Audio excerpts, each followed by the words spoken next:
ትልቁ ልጃችን ሲወለድ እትብቱ 3 ጊዜ በአገቱ ላይ ተጠምጥሞ ስለነበረ እና ኦልሞስት ይስጎና ለበቃ ሄዷል።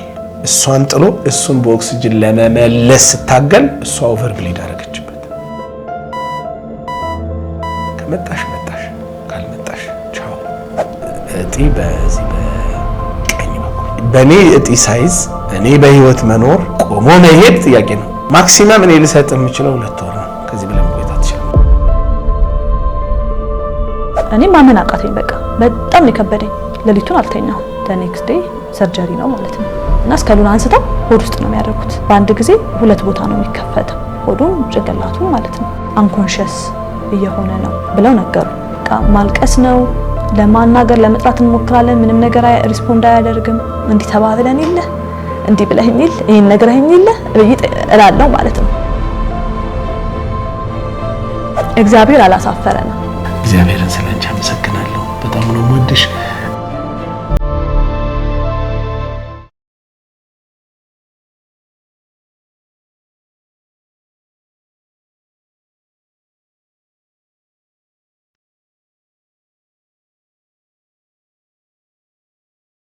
ውድ ባለቤቴ ሄለን መረታ ትባላለች። ጌታን የምትወድ ጌታን የምትፈራ ንጹህ፣ ታማኝ፣ ቀን የጌታ ሰው ናት። አይረሳም አሸናፊ ውድ ባለቤቴ ነው። የ4 ልጆች አባት እንዲሁም ደግሞ የእግዚአብሔር አገልጋይ፣ በጣም ትጉ መንፈሳዊ ሰው፣ እግዚአብሔርን የሚፈራ ቤቱን የሚወድ ሰው ነው።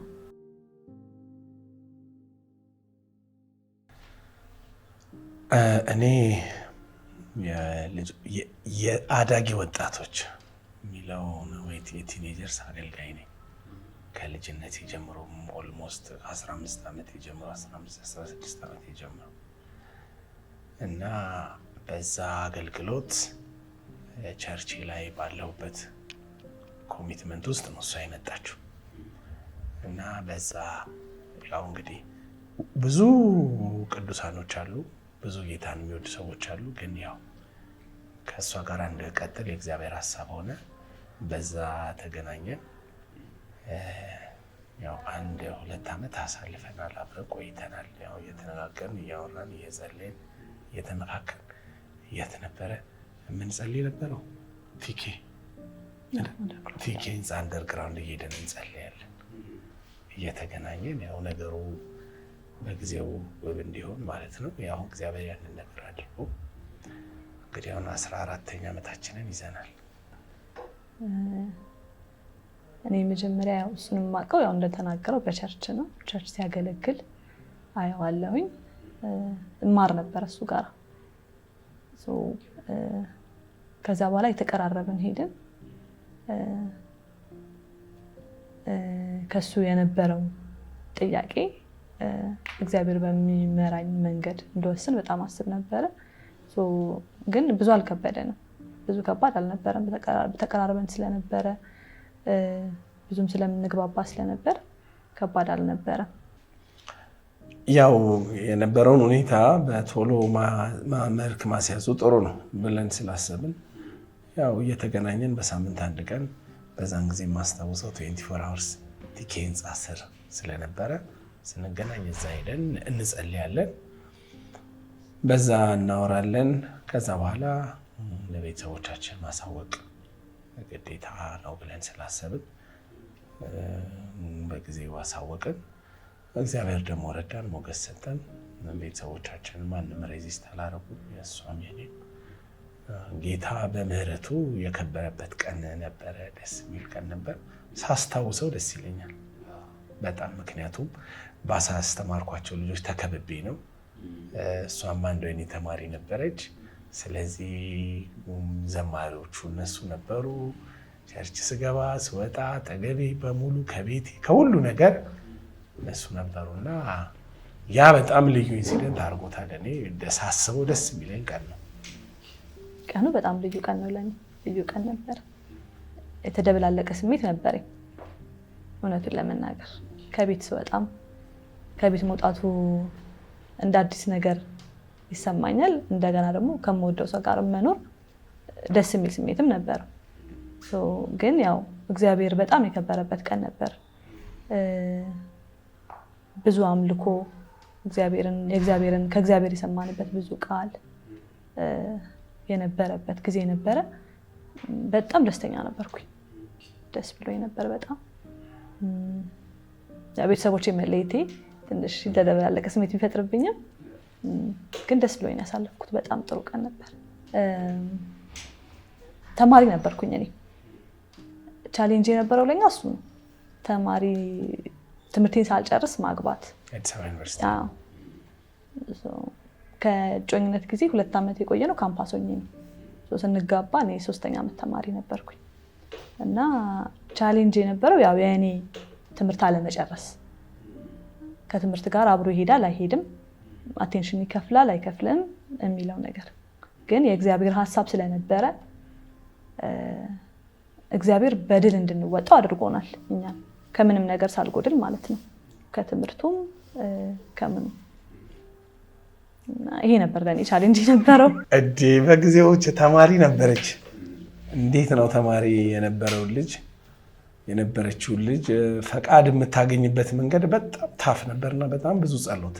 እኛ ካመንበት በኋላ እኛ የእግዚአብሔር ሀሳብ እንዳለበት እርግጠኛ ከሆንን በኋላ ቤተሰቦቻችንን ወስደን ይህን ማስረዳት ግን በጣም ትልቅ ቻሌንጅ ነው። በተለይ ደግሞ እንደ ሴት ፋሚሊ ስታስበው፣ አሁን ዛሬ እኔ 3 ሴት ልጅ አለኝ። እንግዲህ አስበው ተማሪ ሆኖ ሲመጣ ማለት ነው። ግን በጊዜው የእግዚአብሔር ሀሳብ እንደሆነ የእሷን ቤተሰቦች ስለተረዱ እግዚአብሔር መቼም ሞገስ ሰጠን። እግዚአብሔር ነገሩን አቀለለው። እግዚአብሔር መልካም አደረገልን። እነዛን ወራቶች በጣም ነው የማመሰግናቸው። ቤተሰቦቿ በጣም ቅን፣ ጌታን የሚወዱ በጣም የተለዩ ቤተሰቦች ናቸው። ያው ትዳር ለሁሉም ሰው እንደሚሆነው ውጣ ውረድ አለው። እኛም ቤት የተለየ ሰላም የሆነ ውሃ በውሃ ወይ አየር ባየር የሆነ ትዳር አልነበረን።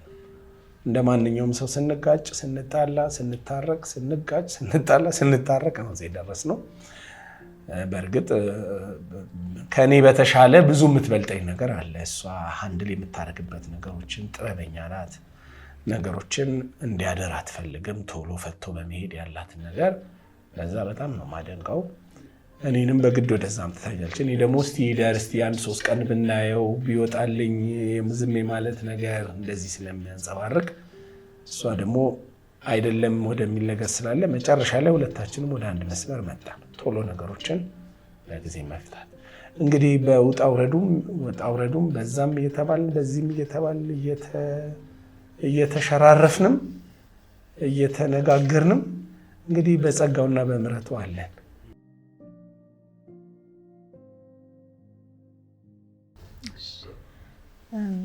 በቤታችን የእግዚአብሔር አብሮነት በጣም ትልቅ ነው። በጣም ትዳራችን ከተጀመረበት ጊዜ ጀምሮ እስካሁን ድረስ በእግዚአብሔር አብሮነት ነው የቆምነው ብዬ ነው የማስበው። እና ብዙ አጋጣሚዎች አሉ በህይወት ውስጥ በትዳር ውስጥ የሚያልፉ። እንደ ባለትዳር መውጣት መውረድ ብዙ አለ። በእኛ ቤት ደግሞ ብዙ አጋጣሚዎች ተፈጥረዋል ብዬ አስባለሁ። ከትዳራችን ከጀመረበት ጊዜ ጀምሮ እግዚአብሔር እንዴት ሰርጋችንን በተአምር ፕሮቫይድ አድርጎን እንዴት እግዚአብሔር ጥሩ ጊዜ እንደሰጠን፣ ከዛም በኋላ የመጀመሪያ ልጃችን ሲወለድ፣ ሁለተኛ ልጃችን ስትወለድ፣ ከዛም ደግሞ በአይሬ በባለቤቴ ህመም እና እነዚህ ለእኛ ትልቅ ሜጀር ኢንሲደንቶች ናቸው ያለፍንባቸው፣ ትልቅ የእግዚአብሔርን እጅ ያየንባቸው። ስፔሻሊ የእሱ ህመም እና ከእሱ ከህመሙ የመውጣት ፕሮሰስ የእግዚአብሔርን ትልቅ እጅ ያየንበት፣ አብሮነቱን ያየንበት ነው። ትልቁ ልጃችን ሲወለድ እንግዲህ ያው ወደ 8 ሰዓት ያህል ምጥ ነበር፣ ግን ያው አልሆነም እና ፈርም ወደ ሰርጀሪ ትገባለች አሉ። ፈርም 45 ደቂቃ ቢቆይ ነው ብዙ እንኳን አንቆይም የሚል ነገር ነው የሰማሁት። አስታውሳለሁ ሰዓቱ 3 ሰዓት ከ15 ነበር። ወደ 8 ሰዓት ሄደን ማለት ነው። 3 ሰዓት ከ15 ላይ ፈርም ገባች ሰርጀሪ ሩም። ከዛ በኋላ ድምፅ የለም። 4 ሰዓት ድምፅ የለም። 5 ሰዓት ሰማይ ምድር እንደዛ ዞሮብኝ ያውቃል እንዴ? ማለት የተሳሳትኩ ሁሉ መሰለኝ። ማግባት አልነበረብኝም ወይ ሁሉ ብዬ አሰብኩ። ምን አለፋ 7 ሰዓት እና ማንም ሰው ሲጠጋኝ አላናገርም፣ መልስ አልሰጥም፣ ቃል አላወጣውም። ውስጤ ግን ይጮሃል። እግዚአብሔር ወይ ልክ አልነበርኩ ማለት ነው፣ ስህተት ነበር የሰራሁት የሚለው ነገር ነበር። ግን ወጣች። ዶክተሩ ምን ነው አልኩት። ልጁ ሲወጣ እትብቱ 3 ጊዜ በእንትኑ በአገቱ ላይ ተጠምጥሞ ስለነበረ እና ኦልሞስት ይዝጎን አለ፣ በቃ ሄዷል። ከዛ በኋላ እሷን እየሰፋ መስፋት ጀምሯል እና ነርሷ የለም አለችው።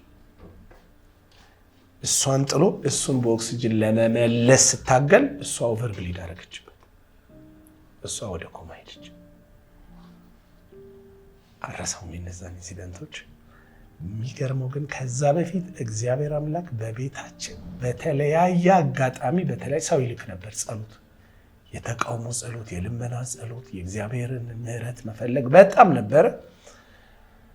እግዚአብሔር ያንንም ገና አሳልፈንና ልጃችን ተአምር ነው ስሙ ሴምና በተአምር ወደዚህ ምድር የመጣ በጣም ብሪሊየንት ልጅ ነው።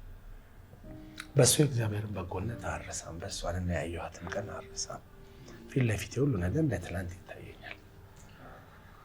ጌታ ምሕረት አደረገልንና 2ኛ ልጅ ሰጠን።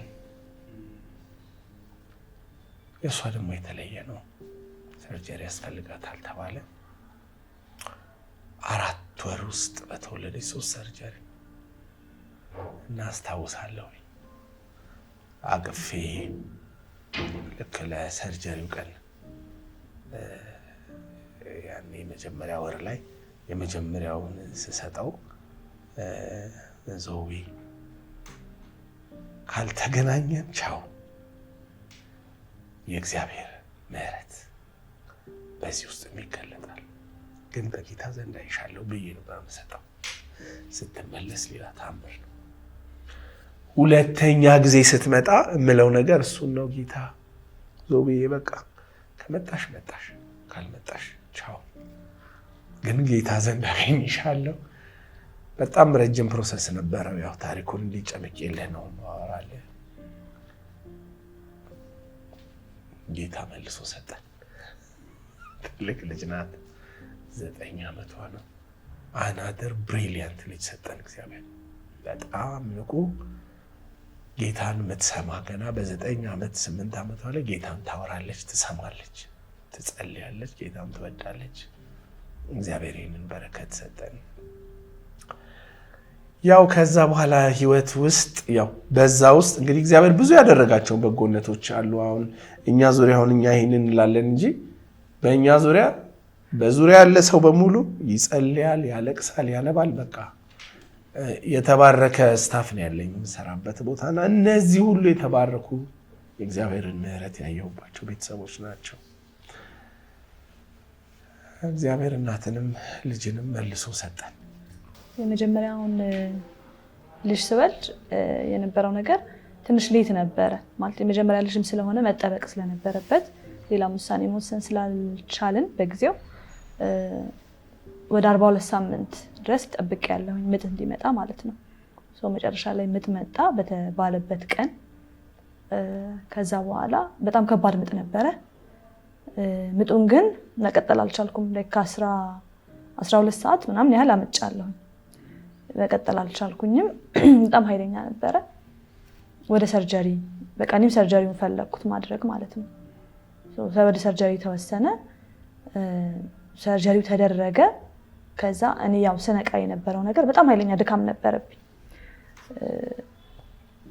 እና የመጀመሪያውን መነሳት ራሱ ማድረግ አልቻልኩኝም። አንኮንሽስ ወዲያው አደረገኝ። ወደቅኩኝ። የነበረው ደም መፍሰስ የፈጠረው ነገር ይመስለኛል። እና ያው ካለፈ በኋላ ነገሩን ታሪኩን ማለት ነው እንዴት እንደነበረ እሱ በጣም ሰፈር እንዳደረገ ልጄ በእትብቱ ላዩ ላይ ስለነበረና እግዚአብሔር በቃ ከሙት ነው ድጋሚ ይሰጠን። በደም እስትንፋስ ያልነበረው ልጅ ለመኖር ሪስክ ውስጥ የነበረ ልጅ እግዚአብሔር ድጋሚ እድል ሰጠን እና አሳቀፈን ማለት ነው ጌታ። ሁለተኛ ልጃችን ያው ያንን ነገር ለማስተካከል 3 ሰርጀሪዎች ይፈልግ ነበር እና 4 ወር እንደሚፈጅ ተነገረኝ። የመጀመሪያውን ሲነገረኝ ማለት ነውና ያ 4 ወር 4 አመት ነው የሚሰለኝ። እኔ በጣም ረዘመብኝ። በቃ ይሄ ጊዜ ያልፋል ወይ ብዬ አስብ ነበር እና ኤክስፒሪየንሱም ስለሌለን ሰምቼም ስለማላቅ እንደዚህ አይነት ህመም በቃ ግራ ገባን በጣም እና ቤታችን በቃ ኦልሞስት በጣም እንጸልያለን፣ አይሬ ይጸልያል፣ ቤተሰቦቻችን፣ እህት ወንድሞቻችን፣ ወላጆቻችን በጣም ከባድ ጸሎት ነበር እና ያው ጊዜው ረዘመ። ግን እግዚአብሔር ደግሞ በእያንዳንዱ ሰርጀሪ ላይ በቃ በጣም ነበር መፈራው። እሱም እንደ አይሬም ተናገረው በጣም ፈራ ነበር ሰርጀሪዎቹን። በጣም ትንሽ ናት ያችን የምታክል ልጅ እንዴት በቃ በሰው አይምሮ ነው ጤና ባለሙያ ባልሆንም በቃ ያን አንስቴዥያ አልፋ ያንን ፔን አልፋ ብዬ አስባለሁ በጣም እና ትችለዋለች ወይ የመጀመሪያ ጥያቄ በቃ ትችለዋለች ወይ የሚለው ነገር ነበር እና አንዳንዱን ነገር ማድረግ እንኳን ይከብደኛል። አሁን ወደ ሰርጀሪ ሩም ትምጣ ሲባል እኔ አልወስድም፣ አይሬ ነው የሚወስደው እና በጣም ስለሚከብደኝ ማለት ነው። ግን እግዚአብሔር ደግሞ በቃ አሳለፈን፣ ረዳት፣ በቃ ተፈወሰች፣ ዳነች። የሚጠበቀው ነገር ሁሉ በስርዓቱ እና በሰዓቱ እግዚአብሔር አደረጋቸው ነገሮችን። ብቻ ከባድ ነበር፣ በጣም ከባድ ጊዜ ነው። በተለይ በልጅ እና አንዳንዴ ምን እላለሁኝ እኔ ላይ ቢሆን ይሻለኛል እላለሁኝ። እኔ ላይ ቢሆን ይሻለኛል አትሊስት ፔኑንም። በዛ ላይ ደግሞ የማይናገር ልጅና በሆስፒታል ውስጥ በጣም ብዙ ነገር ያየሁበት ጊዜ ነበር። በጣም ነው የተፈተንኩት። ልጆችን እንደዛ ሆኖ ማየት የኔ ልጅ ብቻ በተለይ ሁለተኛው ሰርጀሪ ስትገባ ከኔ ልጅ ላይ ማይኔ ተነሳ ማለት የኔ ልጅ ብቻ አይደለችም፣ ይሄ ሁሉ ልጅ አለ። ጌታ ሆይ ልክ ነው ወይ ይሄ ነገር ብዬ በጣም ብዙ ጥያቄ ውስጥ ገባሁኝ እና እግዚአብሔር ብቻ ደረሰልን፣ አሳለፈን። ሰርጀሪዎቹ ጥሩ ነበሩ፣ አውትካማቸው በጣም ጥሩ ነበረ፣ ጥሩ ዶክተሮች ነበሩ። እግዚአብሔር ምንድነው ማየው አንዳንድ ጊዜ እግዚአብሔር ከትክክለኛው ነገር ጋርም ሲያገናኘን በቃ መንገዱ ነው ብዬ አስባለሁኝ። ጥሩ ዶክተሮች፣ ጥሩ ነርሶች፣ በጣም በመልካም ቤተሰብ መከበብ፣ መልካም ጓደኞች፣ ወዳጆች፣ የጸሎት አጋሮች ማግኘት በራሱ የእግዚአብሔርን እርዳታ ከፈተናው ውጪ ማለት ነው የእግዚአብሔርን እርዳታ የምታይበት ነበርና እሱን አስታውሳለሁ። እኔ ብዙ መናገር አልወድም ከእግዚአብሔር ጋር እንዲህ አይነት ነገሮች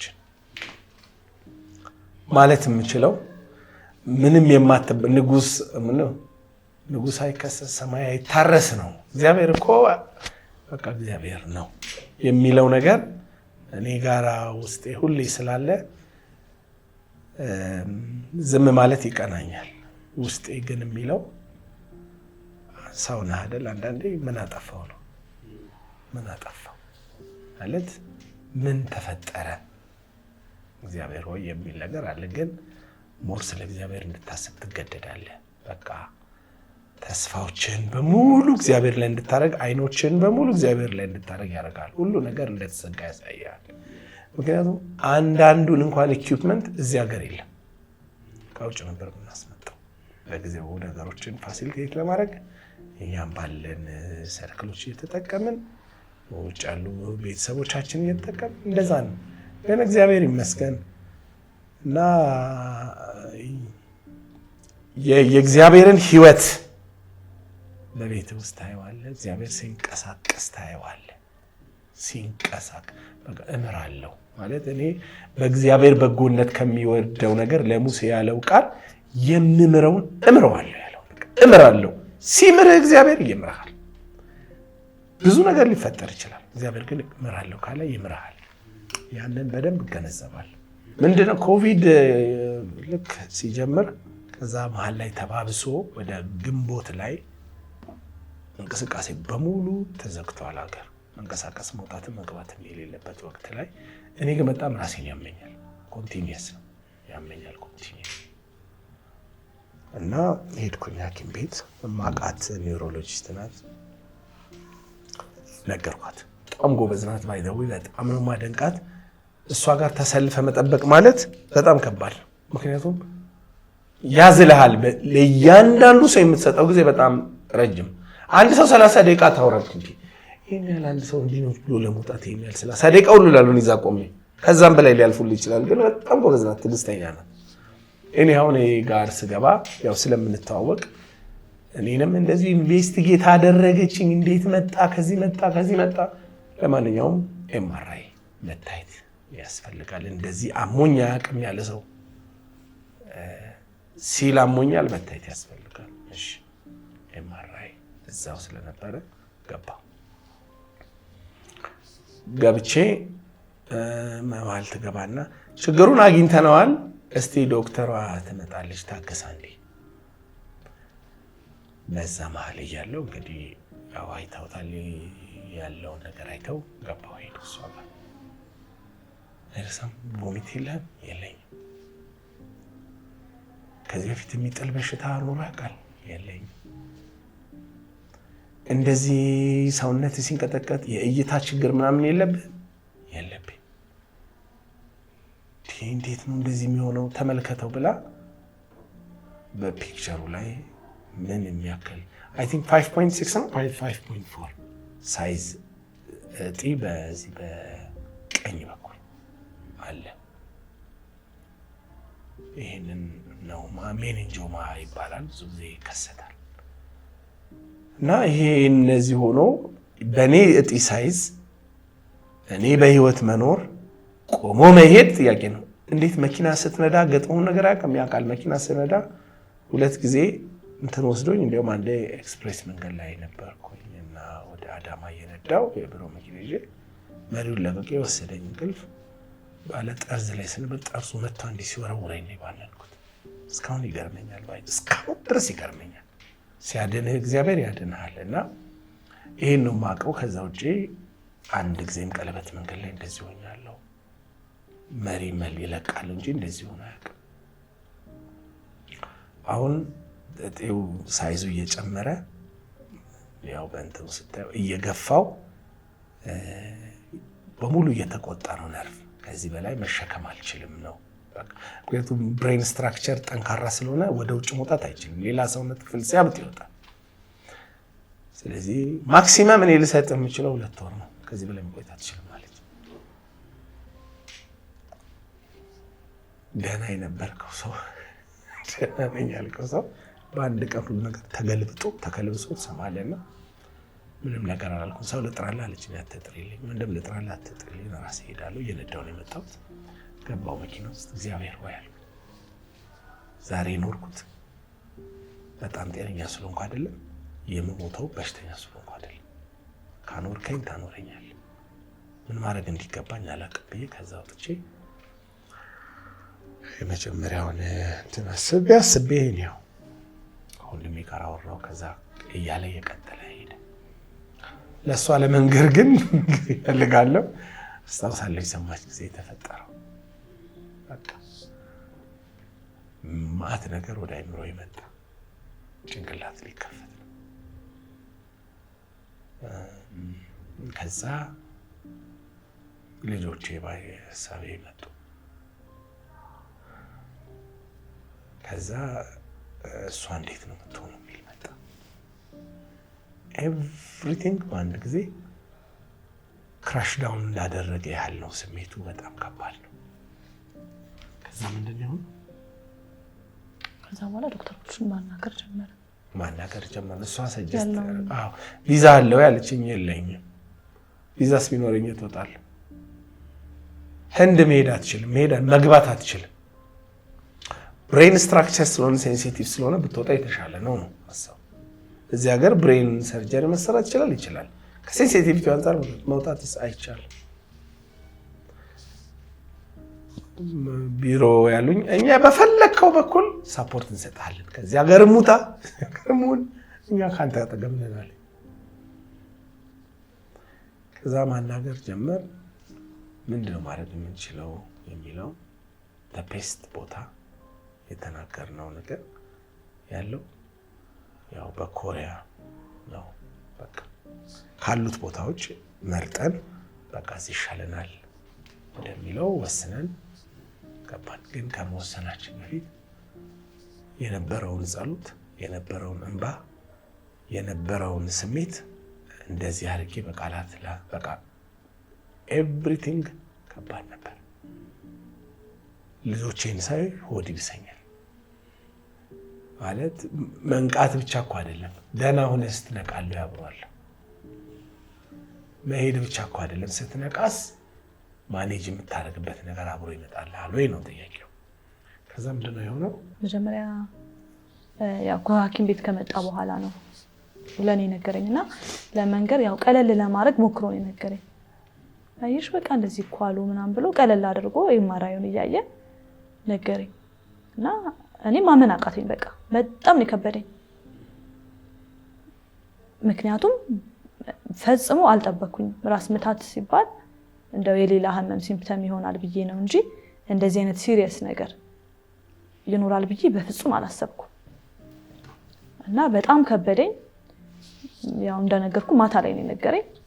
ሌሊቱን አልተኛው። መተኛት አቃተኝ። በጣም ውስጥ የተረበሸ በቃ ብዙ ነገር አሰብኩኝ።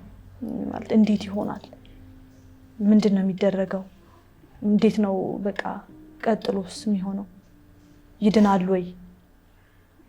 በቃ እምነት ይፈትናል በጣም ማለት እውነቱን ስነግርህ በጣም እንትን ሆኜ አላሰብኩትም።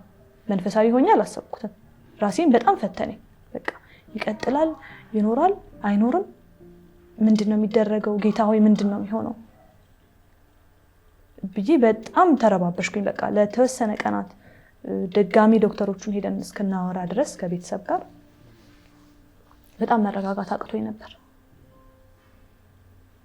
እና በቃ ብቻ ተደራረበ። የልጆቹንም እንዴት ነው የምናስረዳቸው? እንዴት ነው የሚሆነው? ልጆቹ እንዴት ነው ሃንድል የሚደረጉት ብዬ በጣም በቃ ከባድ በጣም ከራሴ ጋራ በጣም ከባድ ጭቅጭቅ ነው ሳረግ የነበረው እና ከበደኝ። ብቻ በጣም ከብዶኝ ነበር ነገሩ። ልጆቹ ጋር የነበረው ነገር ያው መጀመሪያ ራሳችንን ነው። ምክንያቱም እኔ በቃ አለቅሳለሁኝ በየምክንያቱ። ምንድነው ይላሉ፣ ይጠይቃሉ። በጣም ትንንሾች ናቸው። ምን ሆነው ነው ምንድነው? በተለይ ወንዱ ልጃችን ይጠይቃል በደንብ በዛ ጊዜ እና በቃ እንደዚህ ትንሽዬ ነገር አለች እዚህ ጋር ተብሎ ነው ዶክተር ሐኪም ብሎታል ለዚህና እስቲ በቃ እንዴት ነው የሚሆነው ይለኛል። እንዴት ነው የሚደረገው? ያወጡለታል፣ ምንም ችግር የለውም ብዬ የራሴን ነገር ያዝ አድርጌ እነሱን ለማስረዳት ደግሞ ሞክራለሁኝ እና ያው እሱ በጣም ከባድ ጊዜ ነበር። እኔ እንደማስበው ይሄ ነገር መጣ አይደለ? ከመጣ በኋላ ብዙ መንገድ አለ። መንገዶቹን ሰዎች ያስረዱሃል ሐኪሞቹን ጨምሮ። ግን መቀበሉን በቃ እኔ በዚህ መንገድ ላልፍ ነው ብሎ መቀበሉ ከባድ ነበር ለኔ። አንዳንዴ መንገድ ሁሉ ቀና ሲሆንልህ በእርግጥ እግዚአብሔር ምህረት ሲያደርግ ነው ዝም ብሎ ቀና ማይሆንም። ግን ደግሞ ምንም ማለት እንዳልሆነን እግዚአብሔር ሊያሳይ ፈልጎ ሊሆን ይችላል ብዬ አስባለሁ። እኔ እንግዲህ ከ25 ዓመት በላይ ልጆችን አስተምሬያለሁ፣ አዳጊ ወጣቶች። እግዚአብሔር በምህረቱና በጸጋው በጣም ኦልሞስት ሁሉም ፍሬያማ ሆነዋል። ሀገር ውስጥ አሉ፣ ሀገር ውጭ አሉ። ከትልልቅ ቦታዎች ትልልቅ የመንግስት ኃላፊነት የተሸከሙ ጀምሮ በግላቸው ትልልቅ ቢዝነስ የተከበሩ ያከበሩ ኢንተርናሽናል አገልጋዮች ግን በጣም ብዙ ዋጋ ነው የተከፈለባቸው። እኔ በልጆቹን አንዳንዱን ለመታደግ አብሬ መጠጥ ቤት ገባለሁ፣ እነሱን ለማዳን ቁጭ እላለሁ። ከዛ እየሰበሰብኩ ነው ማመጣቸው። ትልልቅ ኃላፊነት እና ዛሬ ያድገው ትልልቅ ሆነው እግዚአብሔር ረድቷቸው ከዛ ሁሉ ነገር አልፈው ቆመው ስታይ በጣም ብዙ ትዝታ አለኝ። ሰውን አይደል ጌታ ሆይ ማለት እቺም እኔም እንደሰው አዋጥቻለሁ የራሴን ብለህ ታስብና ይገባየዋል ብለህ ነው ወይስ ማለፍ አለበት ብለህ ነው? እንደዋል አይደል ብዙ ሌሊቶች አልተኛው። ምክንያቱም የብዙ ልጆችን ከድራግ ውስጥ ለማውጣት የተኬደባቸው መንገዶች አስታውሳለሁ። ከመጠጥ ሱስ ልጆችን ለማውጣት የሄድኩባቸውን ርቀቶች አውቃለሁ። መቼም ለእግዚአብሔር ሰራውለት አትልም፣ አብረን ሰራን ነው የምትለው። አብረን የምንሰራንን ስለሚል መጽሐፍ ቅዱስ። ከዛ ነገር ሲመጣ ያለው ነገር ምንድን ነው? በጸሎት ሰዎችን ከኋላችን ከማሰለፍ ውጭ ምን ማድረግ አንችልም። ምንም ማሰለፍ ብቻ ነው የመጀመሪያ ስራ። ስለዚህ የማውቃቸውን ሰዎች በሙሉ አሰለፍን። የጸሎት 24 hours በለው ፕሬየር ወዳጆቻችን አሉ። የምናውቃቸው ትልልቅ ጌታን የሚወዱ የጌታን ፊት የሚፈልጉ ሰዎች አሉ።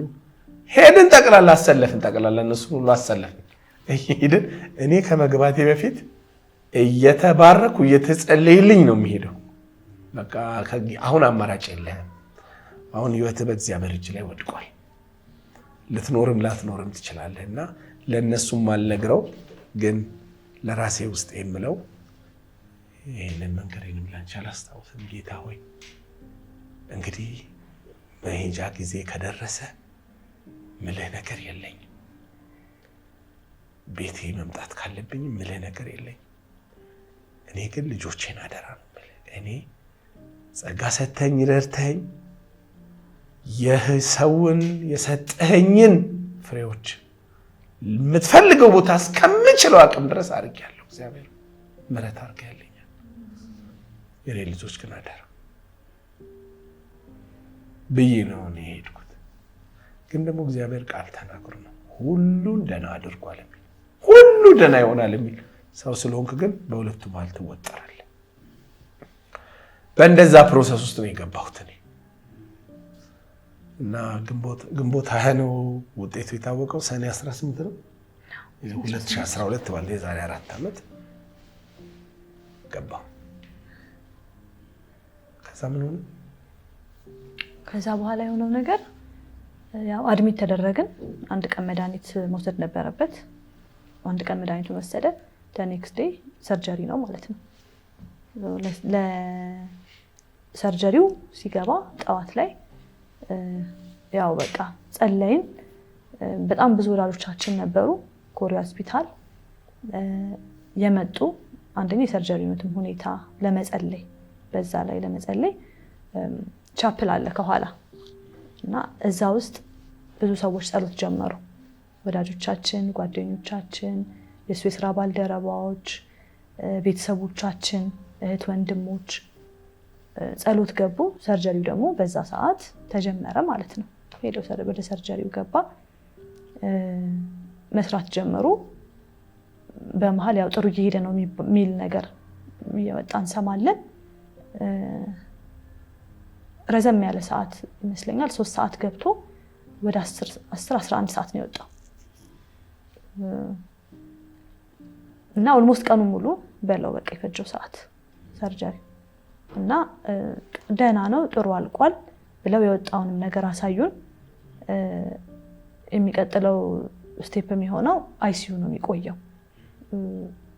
1-2 ቀን እዛ ማደር አለበት ግዴታ ወደ መኝታ ክፍሉ ከመመለሱ በፊት ብለው ነገሩን። ያው እንደነገርኩ ጸሎቱ እየተካሄደ ነው። ከዛ በቃ እግዚአብሔርን አመሰገንን፣ ጥሩ ነበረ ሰርጀሪው ያለቀው ተባለ። ከዛ ገባን። ከሰርጀሪው በኋላ እሱ ወደ አይሲዩ ገባ። እኛ አይሲዩ ደግሞ ማደር አይቻልም ማለት ባድርም ምንም ጥቅም የለውም። ቁጭ ብለህ ከውጪ ነው የምትጠብቀው፣ አያስገቡህም። በሰዓት ነው የምትገባው። ከዛ በኋላ አሳዩኝ ደህና ነው ያለው ተባለ። እዛ ያው አመሸን፣ እህት ወንድሞች ነበርን፣ ቤተሰቦቻችን ሆነን ቆየን። አመሸንና ሄድን። ምንም ነገር አይፈለግም እንደር ብንልም አይ ቲንክ አደርን። የዛን ቀን አደርን እና በነጋታው ላይ ሰዓቱ በሚፈቅድበት ሰዓት ሄድን ለማየት ማለት ነው። ሄድኩኝ ለማየት። ከዛ ነቅቷል፣ ያናገረኛል እና ከወጣ በኋላ የማራይ ምናምን መነሳትም ስለነበረበት የማራይ ሲቲ ስካን ውጪም አገኘ ነው እየወሰዱት ማለት ነው። ደህና ነኝ በቃ እግዚአብሔር ይመስገን ይለኛል። ደህና ነኝ በቃ በጣም ደስ አለን። ደህና ነው ማለት ነው እግዚአብሔር ይመስገን በቃ ሁሉም ሰላም ነው ማለት ነው ብለን ያው ሲቲ ስካኖቹ ጠዋትም ከሰዓትም የሚነሳ ነበረ። የጠዋቱን ተነሳ ወደ ዛው አይሲዩ መለሱት። ከዛ ሰዓታት አለፉ። ወደ ከሰዓት እየሆነ ሲሄድ ወደ አመሻሹ ላይ አሁን አንኮንሺየስ እየሆነ ነው ብለው ነገሩኝ ሐኪሞቹ። እና እስቲ እናየዋለን ግን እንደ ጠዋቱ አይደለም አንኮንሺየስ እየሆነ ነው ብለው ከ11 ሰዓት በኋላ ነገሩኝ። እና በጣም አንኤክስፔክትድ ነበር። አንደኛ ደህና ነው ብዬ አስቤያለሁ አስበናል። ሁለተኛ ወዲያው በዛች ሰዓት ውስጥ እንደዛ አይነት ነገር ተፈጠረ። ከዛ እንደገና ተደጋጋሚ ሲቲ ስካኖችን ወሰዱ። ብሬኑ ስዌል አድርጓል። ያው ስለተነካካ በዚህ ምክንያት ስዌል አድርጓልና ይሄ ነው አንኮንሺየስ ያደረገው። እስቲ የሚቀንስ ከሆነ እናየዋለን ተባለ። እሱ አንኮንሺየስ ሆነ። ነጋ ቀኑ 2 ቀን 3 ቀን 4 ቀን ሆነ ማለት ነው። እና ምንም ነገር የለም። ጀስት በሰዓቱ ገብቻ ያለው አይመልስልኝም፣ አያናገረኝም። በቃ ምንም ነገር የለም። ከዛ የምታየው ነገር በቃ ወደሚያስፈራ ነገር አይሲዩ በጣም የሚያስፈራ ቦታ ነው ሲጀምር።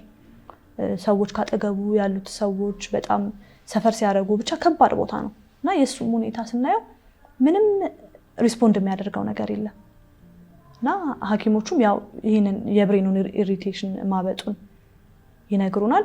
ወደሚቀጥለው ስቴፕ ነው ስቲል ነው እየተባለ ያዩታል ማለት ነው። ያዩታል፣ ለውጥ የለም ምንም። እንግዲህ ያ ሁሉ ቀን በአንኮንሺየስነስ እየገባን በቃ ማልቀስ ነው። ለማናገር ለመጥራት እንሞክራለን፣ ምንም ነገር ሪስፖንድ አያደርግም። በቃ ላረግ የምችለው ነገር ቤተሰቦቻችንም እንደሚሉን በቃ አንብቢለት የእግዚአብሔርን ቃል። የምንገባው ሰዎች እኔና ወንድሙ እየገባን የእግዚአብሔርን ቃል ብቻ ጆሮ ላይ በቃ ጠጋ ብዬ ጆሮ ላይ አንብቤ እወጣለሁኝ። እና በጣም ከባድ ቀናት ነበሩ እነዛ። ከባድ ቀናት ነበሩ። በቃ ምንም ነገር የሌለበት ማለት ነው። እና መድኃኒቶቹ ይወስዳል። በቃ ወደ 2ኛው ሌቭል ነው መሄድ ያለብን የሚል ዲሲሽን መጣ ከሐኪሞቹ። እና በመሃል ምን ተፈጠረ? እንደዚህ 4ኛው 5ኛው ቀን ላይ ይመስለኛል 5ኛው ቀን ላይ አሁንም አልነቃም፣ ምንም አይነት ነገር የለም። እና ምንድነው የሚደረገው? በቃ ምንድነው የምታረጉት እየተባባለ እኔ እዛ አቅራቢያው ነው ማድረው። እሱ ሳይነቃ ልጆቹን ማየት አልችልም። ልጆቹን ማናገር ከበደኝ በጣም። ምን ብዬ ልጆቹን ነግራቸዋለሁ? እና ምን ተባለ? እስቲ ሐኪሙ ይምጣና ውሳኔ ይሰጣል፣ የዛን ቀን ይወሰናል እስቲ ተባለ። ከዛ ለመምጣት ደግሞ የዛን ቀን ከተማው ላይ ሽብር ነገር የሆነ ተፈጠረ። ብቻ የሆነ የተፈጠረ ኢንሲደንት ነበረ። አርቲስት አጫሉ ይሞትና የሞተበት ማታ፣ ከዛ በነጋታው ላይ መኪኖች አይንቀሳቀሱም፣ ትራንስፖርት የለም፣ የህንፃ መስታወቶች እየተሰበሩ ነው፣ ግርግር አለ ከተማው ላይ ተባለ። ከዛ ጠዋት ላይ ስጠይቅ እሺ ዛሬ ዶክተሩ ይመጣል ስል ያው ካለው ነገር አንፃር ላይመጣም ይችላል፣ ቤቱ ጥግ ካልሆነ ይመጣል፣ ጥግ ላይ ካልሆነ ለመንዳት እንትን ካላል ግን እስቲ እንየይ ሊመጣ ይችላል ተባለ ማለት ነው። ከጠዋት ጀምሮ በቃ ቤተሰብ ሆነን እንጠብቃለን እዛ። ግን የእግዚአብሔር ቀን ስለነበረች መጣ ዶክተሩ። የዛን ቀን ጠዋት 2 ሰዓት ላይ መጣ፣ አገኘ ነው። እሺ ምን ይሻላል ዶክተር እንለው፣ ወደ 2ኛ ሰርጀሪ መሄድ አለብን፣ 2ኛ ሰርጀሪ መደረግ አለበት። በቃ በጣም ነው የከበደኝ። ማለት ተፈተንን። ይሰራል ወይ 2ኛው ሰርጀሪ? ምንድን ነገር ያደርጋል? በቃ ጠይቀዋለሁ። እንዴት ነው ምንድነው የሚሆነው ይሄ ሰርጀሪ? ምንድነው ማድረግ ያለብን? ብሬኑን እስከሉን ማንሳት አለብን። ብሬኑ እየተመለሰ እንዲመጣ እብጠቱን ለመቀነስ እስከሉን ማንሳት አለብን አለ። እና እስከሉን አንስተው ሆድ ውስጥ ነው የሚያደርጉት። በአንድ ጊዜ 2 ቦታ ነው የሚከፈተው፣ ሆዱም ጭንቅላቱም ማለት ነው። በቃ ከበደኝ። መፈረም ነበረብኝ። ወረቀት ሰጡኝ። ጸለይኩኝ። እግዚአብሔር ወይ በቃ ይሄ የመዳን መንገድ ይሁን አልኩኝ። አላቅም ሜዲካሊ ምንም አይነት እውቀት የለኝም። ያለኝ አማራጭ ምንድነው እነሱ የሚነግሩኝ ነገር ማመን ነው። እና ከዛ በላይ ደግሞ እግዚአብሔር የገባልኝን የተስፋ ቃል የተናገረኝን ነገር ማሰብ እና ሁሉ ጊዜ ምን ይለኛል አይደ ከመግባቱ በፊት በቃ እግዚአብሔር ሁሉ እንደና አደርጋለሁ ብሏል። በቃ አልቲሜቱ መጨረሻው እሱ ይመስለኛል። እና እየገባው ሳናገረው በቃ እንዲህ ብለህኝ የለው አይ ሊሰማኝም ይችላል አይሰማኝም ይችላል እኮ አላውቅም። ግን በቃ ጌታ ሁሉ እንደና ያደርጋል ብለህኝ ይል ለምን እንዲሆነ እና እንዲህ በህይወት ውስጥ የተነጋገርናቸው ነገሮች አስባቸው ነበረ። እሱ አይሲዩ አልጋ ላይ ሆኖ ማለት ነው። እንዲህ ተባብለን ይል እንዲህ ብለህኝ ይል ይሄን ነገርህኝ ይል እላለሁ ማለት ነው። እና እግዚአብሔር አላሳፈረንም። እንደጠየቅኩት እግዚአብሔር የመዳን መንገድ ይሁን ይሄ መንገድ የመዳን መንገድ ይሁን።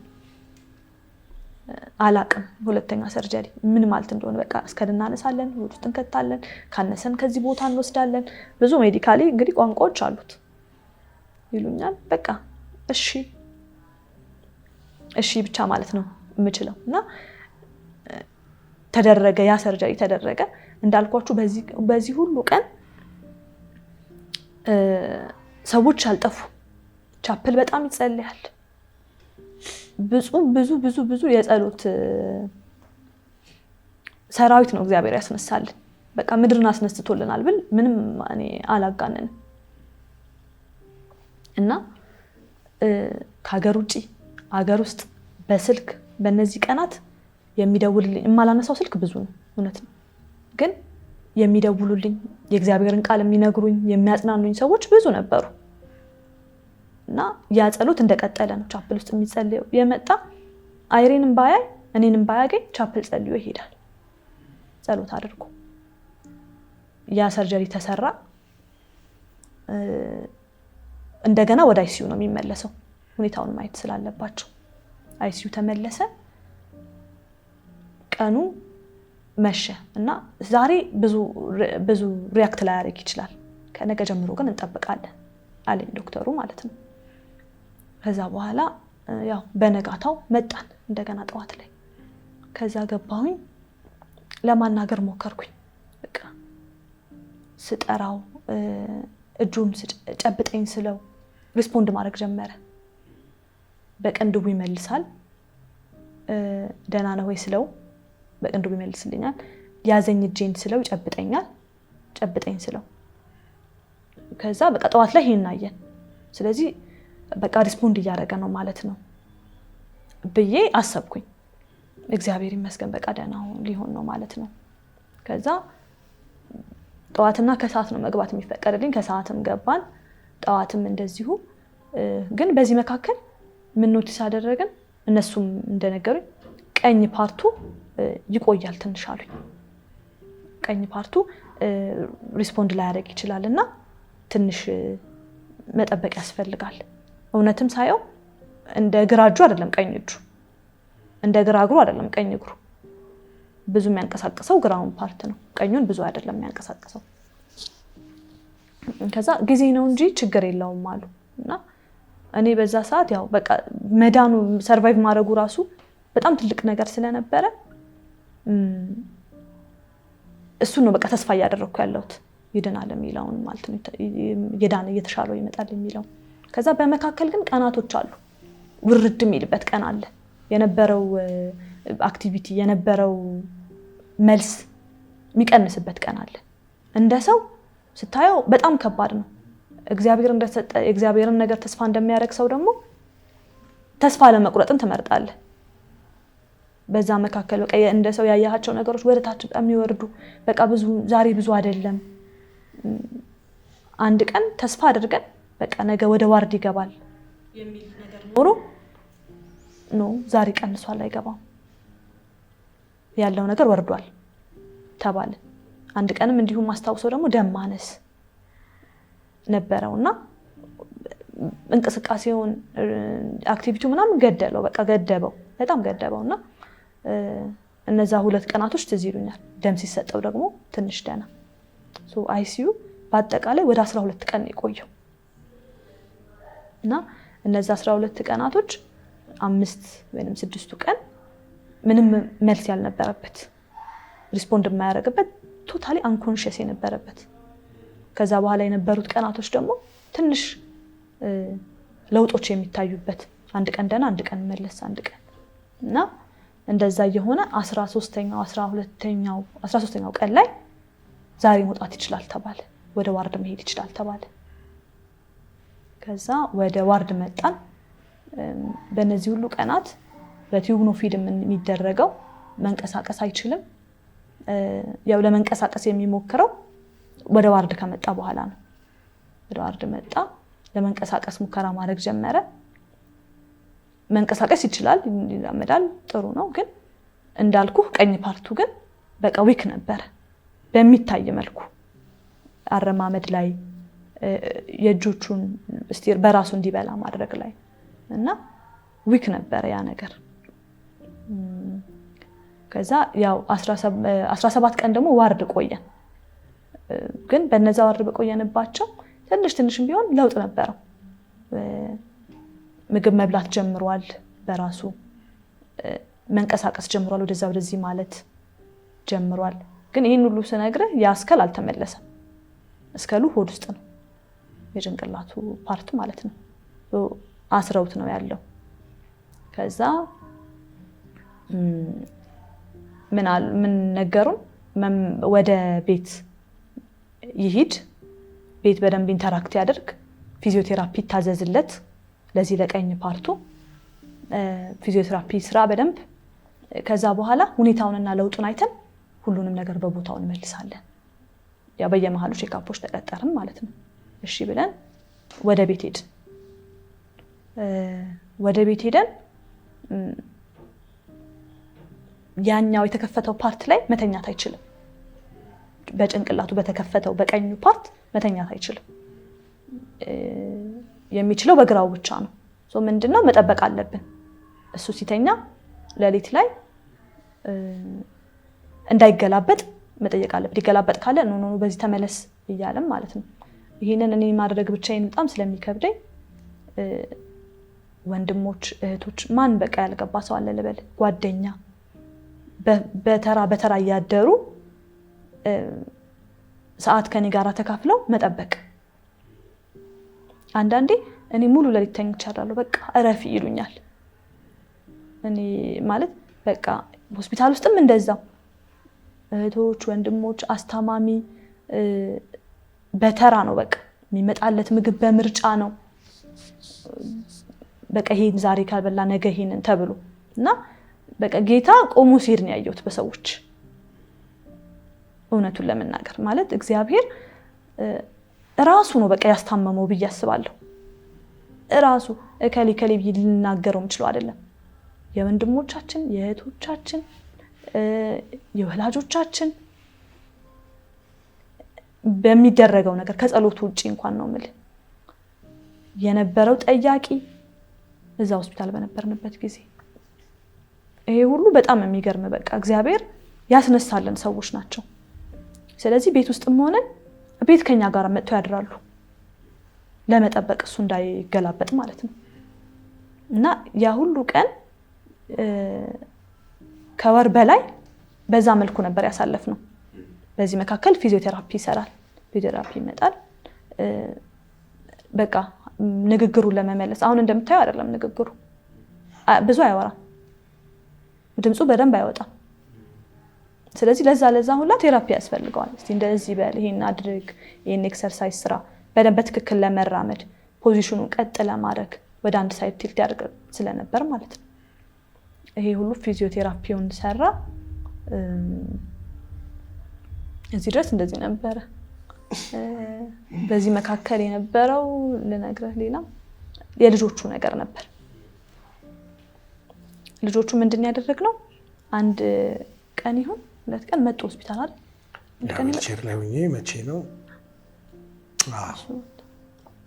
መጡ ያው በጣም ከባዱ ከዛ ስወጣ ትንሽ እኔ መንቃቴን አስታውሳለሁ አይ ቲንክ ሲስ ውስጥ ያኔ የአይሲ ውስጥ ትንሽ ትዝ የሚለኝ ስጸልይ ትዝ ይለኛል አይደል? በልሳን በጣም እጸልያለሁ።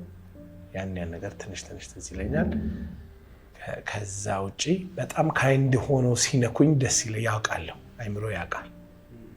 ሰዎችን በጣም አመሰግን የነበረበትን ወቅት አስታውሳለሁ። ከዛ ውጪ ኮቪድ ሆኖ ኮሪያ ግን ሰው ሲጸልይ ኮቪድ ያለ አይመስልም። ያ ቻፕሉ ተጨናንቆ ነው የሚጸልየው እና እግዚአብሔር ሰው አስነሳለን። ማስታውሰው በዚህ በኩል መተኛት ብቻ መረረኝ አይገልጸው ማለት ጌታ ሆይ አመሰግናለሁ በቀኝም በግራም ስለምተኛ የምትልበት ቀን ያመጣልሃል እግዚአብሔር። በአንድ በኩል ብቻ ሰው ተኝቶ ኖረ ምርር ነው ያለኝ። ልክ ትንሽ ብሬን ማለት ውስጥ ጭቃ እንደማለት ውስጡ ጭቃ እንደማለት ውስጡ ይሄ። ስለዚህ ጭፍልቅ ካለ ዳሜጅ የምታደርገው ነርቭ ማዕት ነው። ስለዚህ በጣም ጥንቃቄ ይፈልጋል። በቃ ንቀው ተያዝኩ፣ በዚህ ተያዝኩ። ጓደኞቼ ወዳጆቼ እንትን ሲሉና ገልበጥ ስል መጥተው እዛው ነው የሚይዙ። ሌሊቱ ለ24 ሰዓት እንዲህ ቁጭ ብለው ያዩኛል። ሌተኛው ማለት ቁጭ ብለው እንደዚህ ነው የሚያዩ እንዳልዞር። መቼም ወገን እግዚአብሔር እኔ ይሄ ቃል የገባኝ ምሳሌ 8 ነው ብቻ 17 አካባቢ ወይ 8 ወይ ሌላ ምዕራፍ ነው ግን ቁጥሩ 17 መሆኑን አስታውሳለሁ። ምን ያመሰለ ወዳጅ በዘመን ሁሉ ይወዳል ይላል፣ ወንድም ግን ለመከራ ይወለዳል ይላል። ለመከራ የተወለዱ ወዳጆች ልነግራ አልችልም። በዛ ጊዜ ነበሩት ቁጭ ብለው የሚጠብቁ ምን አማረው ብለው ምግብ መርጠው የሚያመጡ እንትን የሚሉ በቃ ቤት።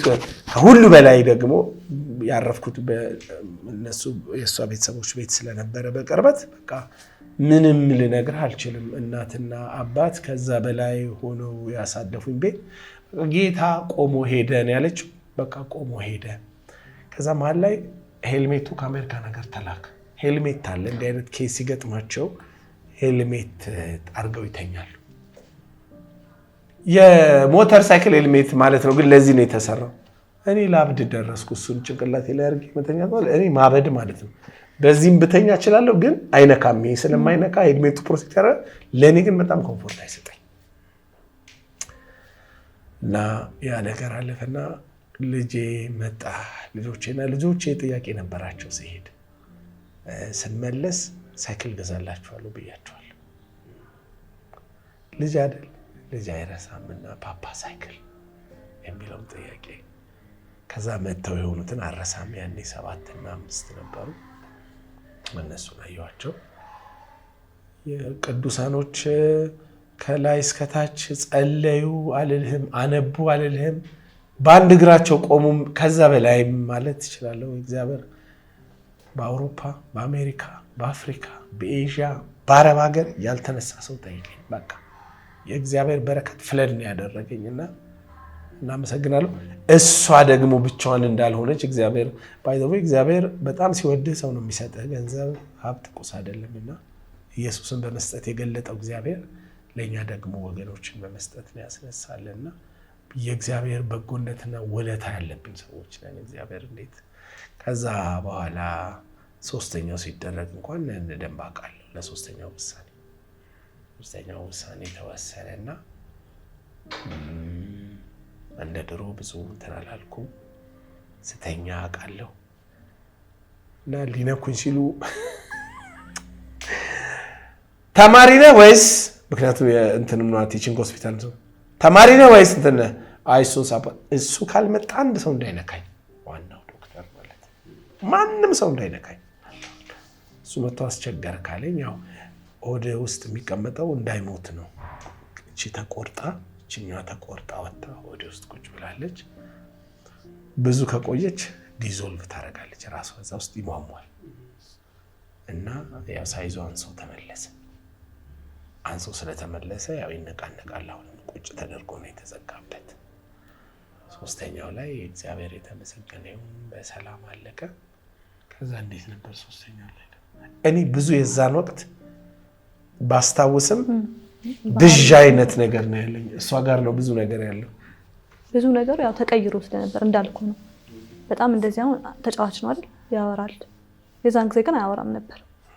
ቤተሰብ ሆነን ተሰብስበን የተወራ እየተሳቀ ምናምን ዝም በቃ ብዙ ነገር ዝም ይላል እና ለዛም ይመስለኛል እንግዲህ በደንብ ዲቴሉን የማያስታውሰው የተቀየረ ነገር ስለነበረ ግን ፕሮሰስ ስለሆነ ደግሞ በፕሮሰስ ውስጥ እየተመለሰ እግዚአብሔር ለስጋቶች አሳልፎ አልሰጠንም።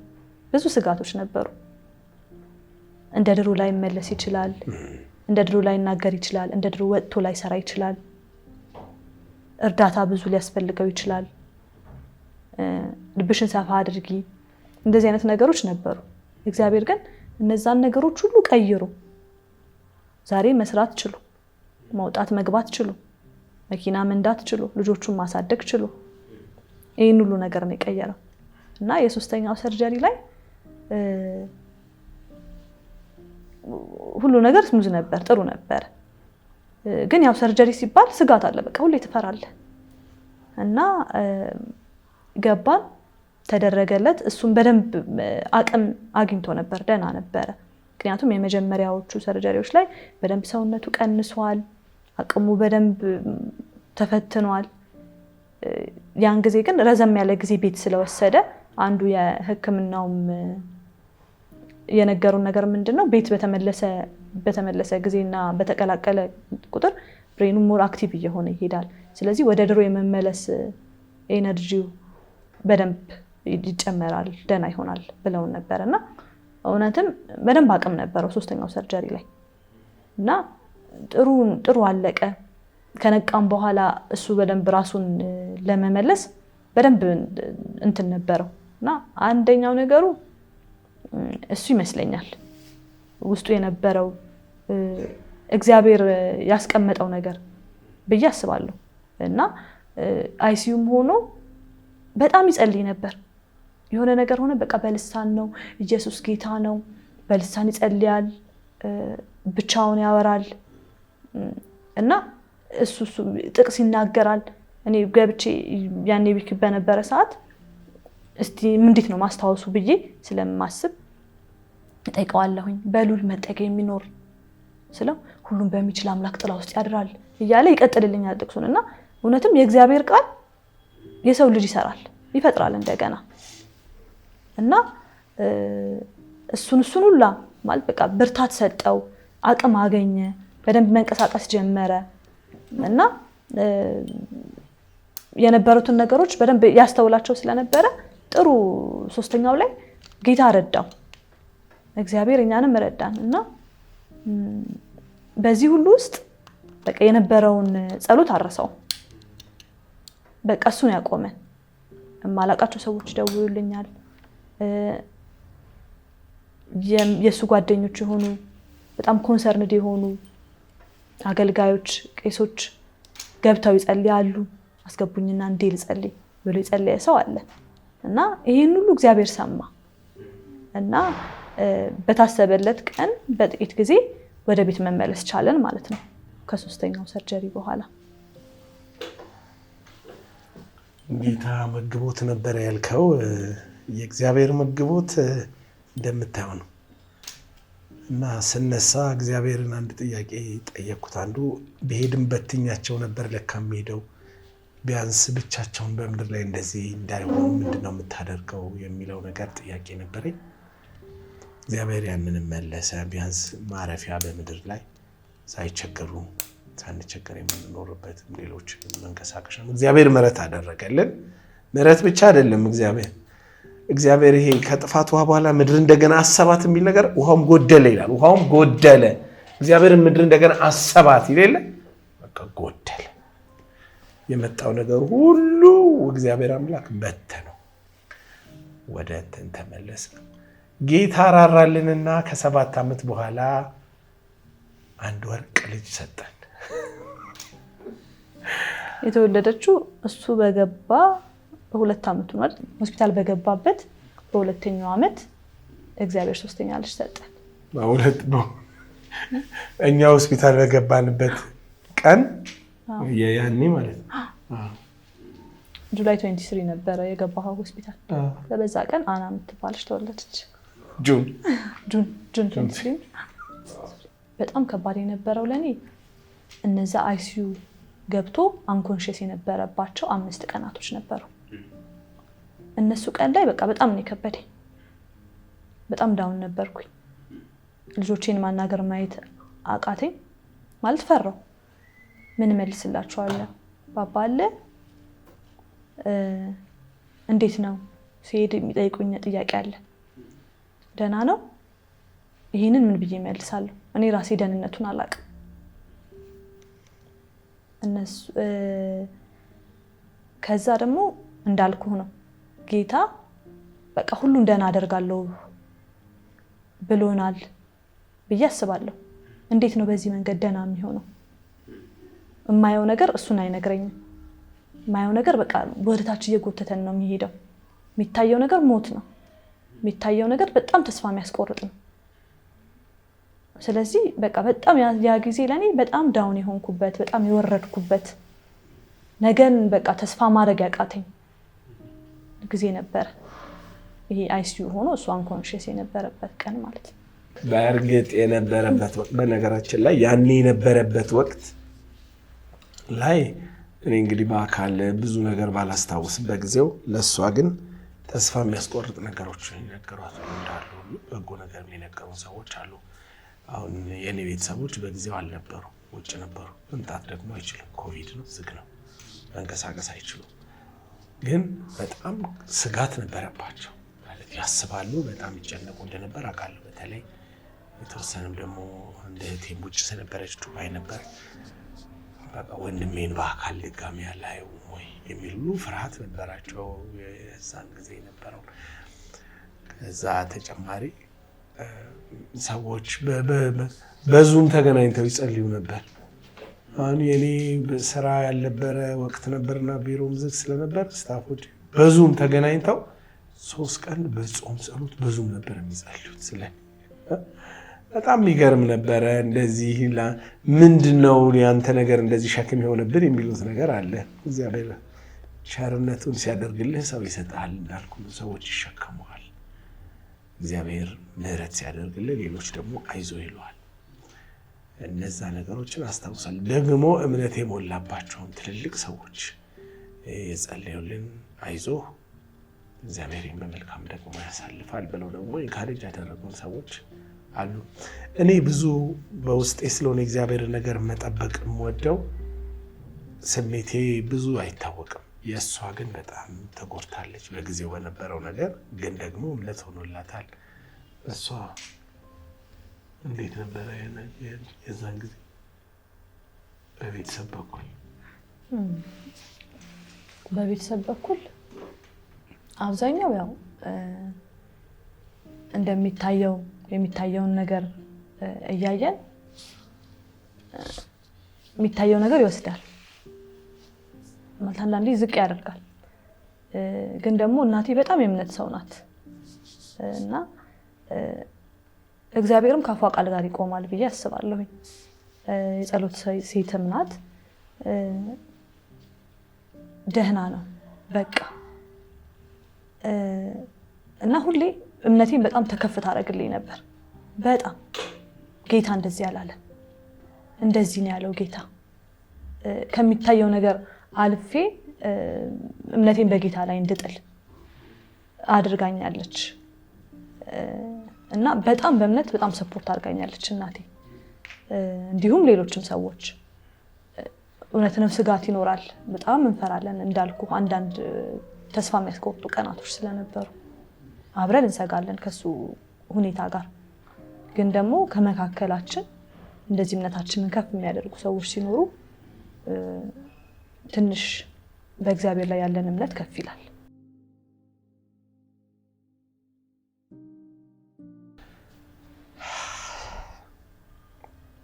መንፈስ ቅዱስ ለዚህ ቤት እግዚአብሔር ነው፣ የቅርብ አማካሪ ነው፣ ወዳጅ ነው፣ የሚረዳ ነው። ኖርማሊ እኔ በልሳን መጸለይ ይቀናኛል በጣም ስንቀሳቀስ፣ ስሄድም፣ ስነዳም በጣም ከጌታ ጋር ማውራት እወዳለሁ። ስደክም አይዞህ ባይ ነው፣ ስሳሳት የሚመልሰኝ ነው፣ ሳጠፋ የሚቆነጥጠኝ ነው። ግን በደንብ ሰማዋለሁ፣ ይገባኛል፣ ሲያወራኝ ይገባኛል። መንፈስ ቅዱስ ይሄ ሀፕን ከማድረጉ ከ2 ወር በፊት በተኛሁበት እንደ ድምጽ በሚመስል ነገር በሐሳቤ ይመጣል። ጭንቅላትን ብትታይ ጥሩ ነው፣ አንድ ነገር ሳይኖር አይቀርም የሚል ነገር ሰማለሁ። ግን ኧረ ለእሷ እንዲያውም አንድ ዕለት እንዲህ ዓይነት ነገር ይሰማኛል ስላት አንተ ዝም ብለህ ትቃሻለህ እረፍ ሁሉ ያለችኝ ወቅት አስታውሳለሁ። በደንብ ነው የምሰማው፣ ይገባኛል። ሲመጣ አውቀዋለሁ፣ ተነስ ሲል አውቀዋለሁ፣ በቃ ሲል አውቀዋለሁ። የቤተሰባችን የበላይ ጠባቂ ነው። የቤተሰባችን ወዳጅ ነው። የልጆቼ ጓደኛ ነው። ልጆቼ መንፈስ ቅዱስን ሲያወሩት ሳይ ደስ ይለኛል። ናኒ እሷ ባለቤቴ መንፈስ ቅዱስ ላይ ያላት እምነት ከፍ ያለ ነው። በዚህ እግዚአብሔርን አመሰግናለሁ።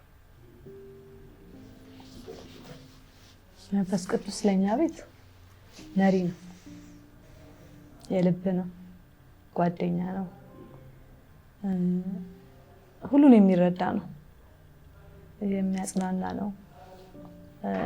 ከፍ ስንል አብሮን ከፍ ብሏል፣ ስንወርድ አብሮን ወርዷል። በሁሉም ሁኔታ ውስጥ አብሮን የነበረ በመውደቅ በመነሳታችን የደገፈን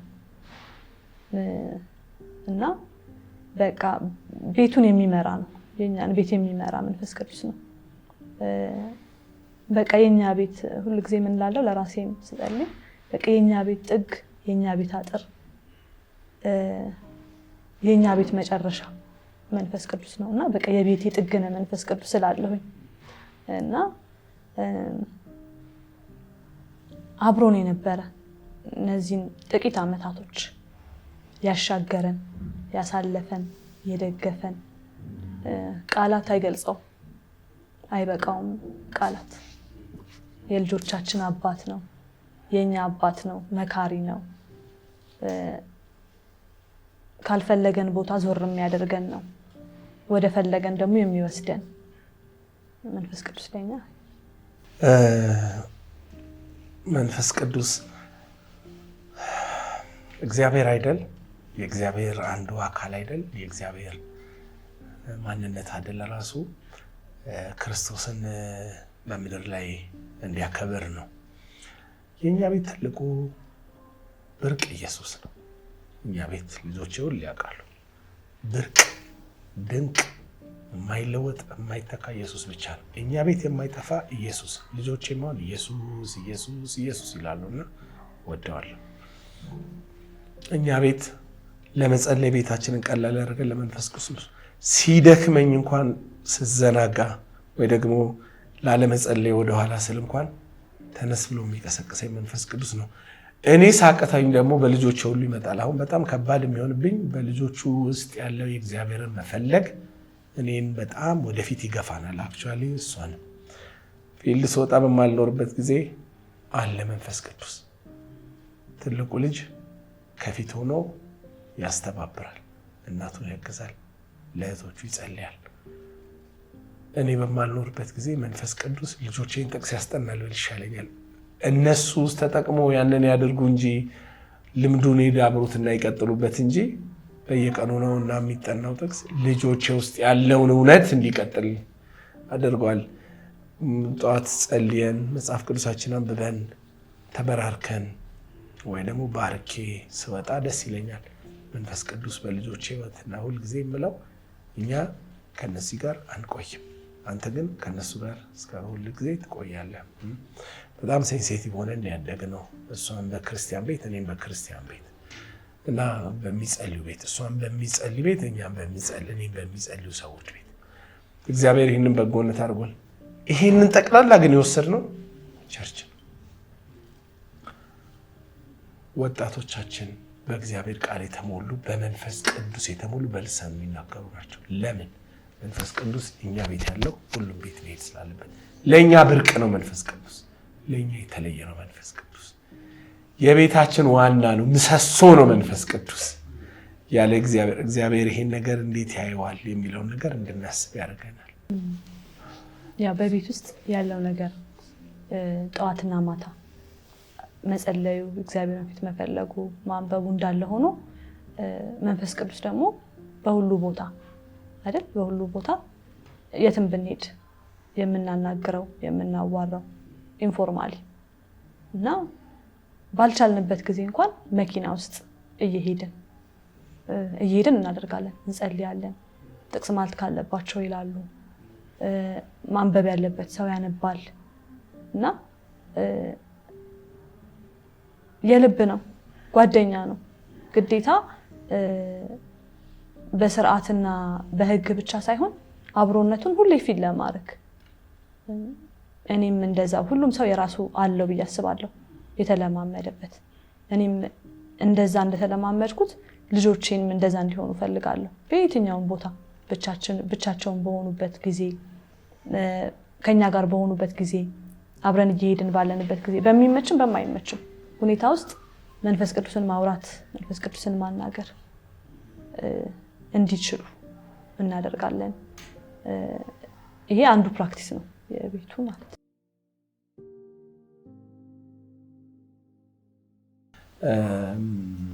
እኔ ጌታን ስለሱ አመሰግናለሁ። ጌታን አመሰግናለሁ።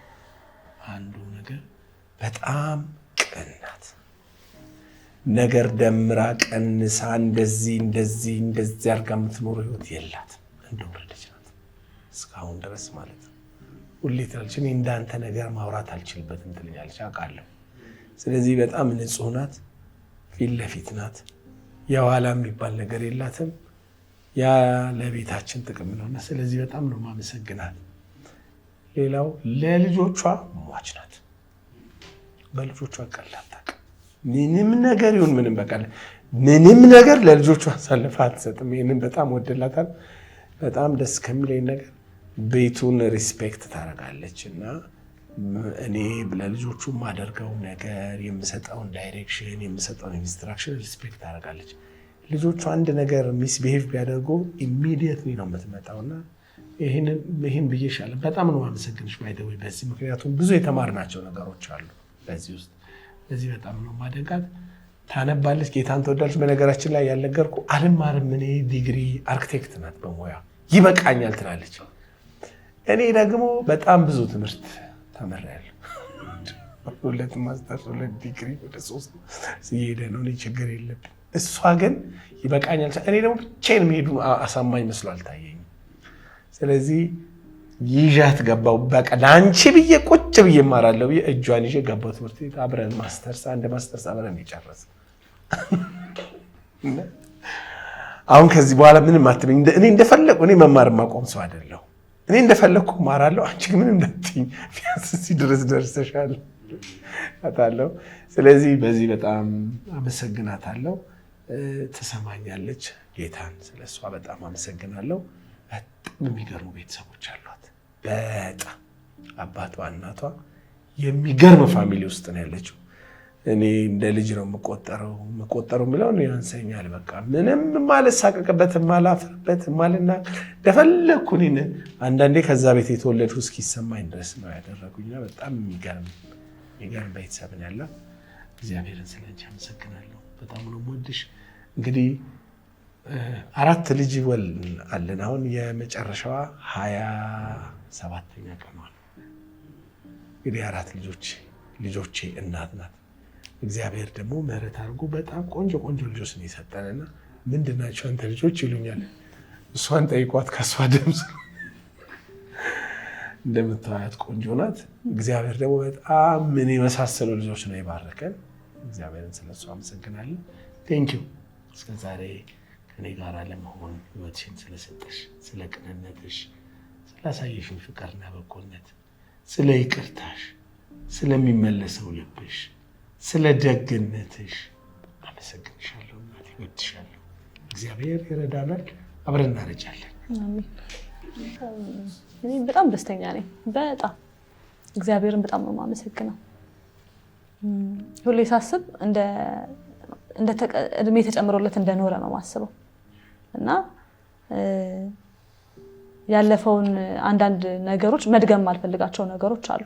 እግዚአብሔር እድል እንደሰጠው ሰው ማለት ነው እና እግዚአብሔርን በጣም አመሰግናለሁ ስላንተ፣ ስለተጨመረልህ ህይወት፣ እግዚአብሔር ባል ስላደረገ፣ አባት ስላደረገ፣ እንደገና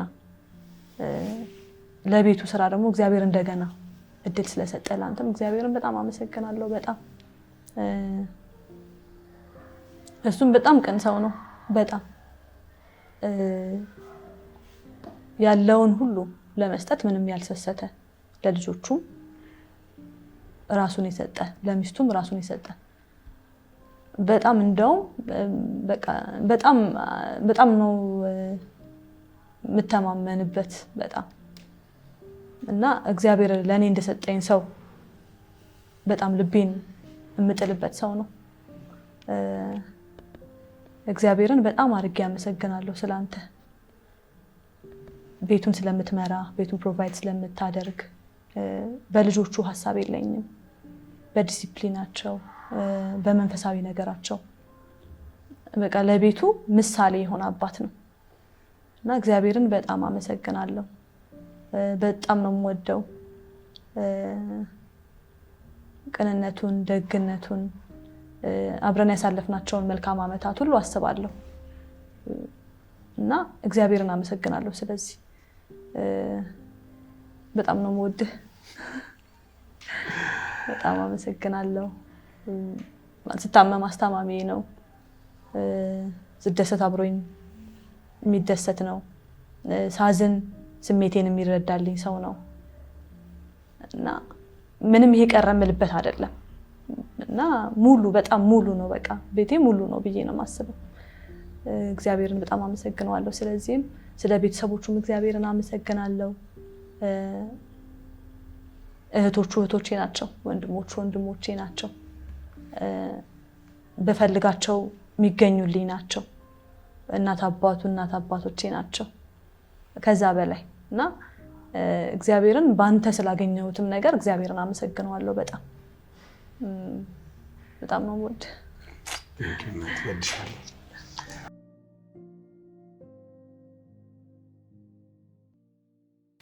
ልጄ ኒሱ የመጀመሪያ መጽሐፍ እንደሚል የጉብዝና የመጀመሪያ የኔ ውድ ልጄ ኒሱ አሁን 12 ሊሆነው ነው። በጣም ፈጣን ልጅ ነው ያለኝ እና እግዚአብሔር አይምሮውን በተለየ መንገድ ከፍቶለታል። በተለየ መንገድ የተባረከ ነው። በተለየ መንገድ ነው የሚሰራው። ደስ ይለኛል። ይሰማል፣ ይታዘዛል፣ ፈጣን ነው። እኔም እንዲይዤው ነው ያለሁት። ልጆቼ በመጀመሪያ ደረጃ መጽሐፍ እንደሚል በአሕዛብ በነገስታት በእስራኤል ልጆች ሁሉ ፊት ስሜን እንዲሸከም የተመረጠ ዕቃ እንደሆነ የእግዚአብሔርን ስም እንዲሸከም የተመረጠ ዕቃ ነው። እኔ ቤት ኢየሱስ ይቀጥላል። በኒሱ የምሰጠው ኢየሱስ የሚያስቀጥለውን ኢየሱስ ነው የምሰጠው። እሱ የሚኖርበትን ብቻ አይደለም ኖሮ የሚያስቀጥለውን ኢየሱስ ለኒሱ በዚህ በጣም ኮሚትድ ሆኜ ልጄን አስተምራለሁ፣ ወደዋለሁ። ወደፊት ልጄ እንደሚገባኝ እኔ እንደማስበው ሊሆን ይችላል። ኢዝ አ ካውንስለር በጣም የገቨርንመንት የትልልቅ ሰዎች አማካሪ ነው። የእግዚአብሔር መንግስት ምን እንደሚመስል በማማከር ውስጥ የሚያሳይ ልጅ ሆኖ ይገለጣል ብዬ እግዚአብሔርን ስለሱ አምናለሁ። በጣም በዚህ ጌታን አከብራለሁ።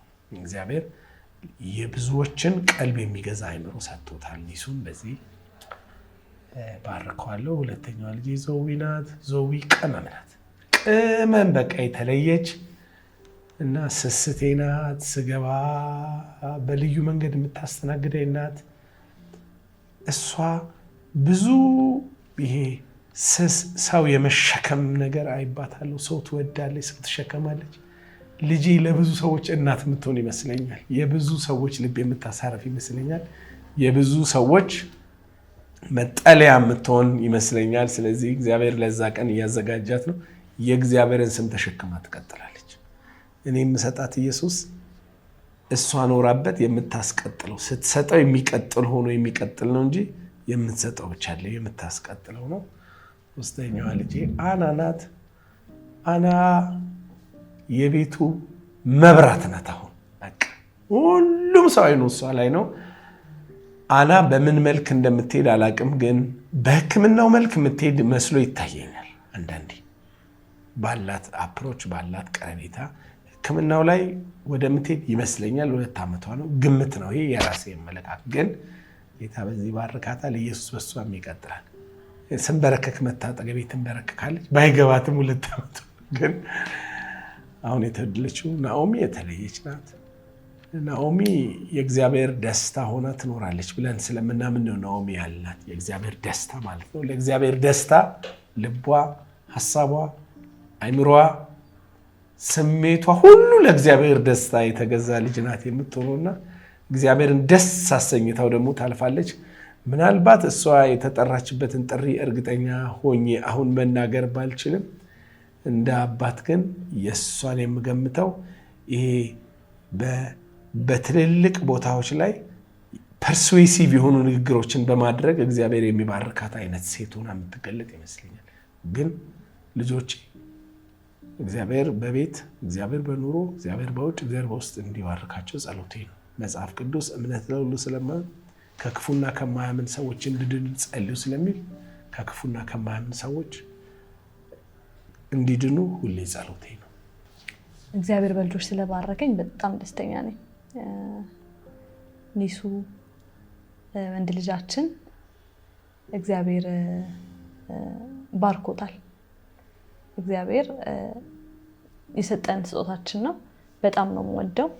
እግዚአብሔር ያየበት እንዲደርስ ትልቅ ቦታ በቃ ለሰውም ለእግዚአብሔርም ለቤተሰብም ለሀገርም እረፍት የሚሆን በረከት የሆነ ልጅ እንዲሆን ሁሌ ጸሎቴ ነው።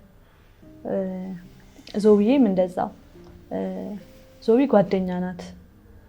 በጣም የሰው ስሜት የምትረዳ ናት እና እሷንም ባርካታለሁ። ሁሌ ነው የምባርካት። በቃ የእግዚአብሔር ልብም እንዲያርፍባት፣ ሰዎች እንዲባረኩባት፣ የሰዎች ልብም እንዲያርፍባት ሁሌ ጸልይላታለሁኝ። አናዬ ደግሞ ትንሽ ናት ግን ደስታ ናት። በቃ በጣም ፈገግተኛ ናት። በጣም የምትወደድ ናት እና እግዚአብሔርን ስለሷ አመሰግናለሁ። እግዚአብሔር በሷ የጀመረውን ደግሞ ትልቅ ቦታ እንደሚያደርስ የታመነ አምላክ እንደሆነ ጌታን አምነዋለሁ። ናኦሚ ደግሞ አዲስ ልጃችን ናት። እግዚአብሔር የሰጠን አዲስ ስጦታ፣ እሷንም እንዲሁ ለእህት ለወንድሞቿ ማረፊያ እንድትሆን እግዚአብሔር ደግሞ ያየላትን ትልቅ ነገር እንድትወርስ፣ እረፍት እንድትሆን፣ ለሰዎች መድኃኒት እንድትሆን ለልጆቼ ጸሎቴ በረከቴ ይሄ ነው። በጣም ነው የምወዳቸው። በጣም ነው የምወዳቸው። ኒሱዬ በጣም ነው የምወደው። ዞቢ፣ ናኦሚ፣ አና በጣም ነው የምወዳችሁ። በጣም ነው የምወድሽ። እነዚህ የሚመስሉ ቆንጆ ቆንጆ ልጆች ስለሰጠሽኝ እግዚአብሔር ባንቺ ስለባረከኝ እግዚአብሔር እናመሰግናለሁ። እግዚአብሔር ምሕረት አድርጎልን ልጆቼ ሲያገለግሉ ማየት እናፈቃለሁ። ልጆች አገልጋይ እንዲሆኑ ጸልያለሁ። አገልጋይ ማለት የግድ ቸርች ውስጥ መኖር የለበትም፣ ግን እንዲያገለግሉ እመኛለሁ። ልጆቼ እወዳቸዋለሁ። ሁሌ ቃሌ አንድ ነው፣ ኢየሱስ በእጃችሁ እንዳይሞት። የምትሰጡት ኢየሱስ ደግሞ ልጆቹ ይዘው የሚገሉት ሳይሆን የሚሰጡት። እኔ ጋር የተቀበልኩት ኢየሱስ ደምና አጥንቴ ውስጥ ገብቶ የሚያንገበግበኝ ካልሰጠሁት የማያኖረኝ ስለሆነ ለእናንተም የሚሰጠው ኢየሱስ በደምና በአጥንታችሁ በደም ስራችሁ ገብቶ የምትሰጡት። ኑሮ በምድር ላይ ትንሽ ነው፣ ዘላለም ግን ኢንፊኒቲ ነው ወይም መጨረሻ ነው። ኢየሱስ በእናንተ ስለሚቀጥል የኢየሱስን ጉዳይ አደራ። የመጨረሻ ቃሌ በእናንተ የምሰጠው የኢየሱስን ጉዳይ አደራ።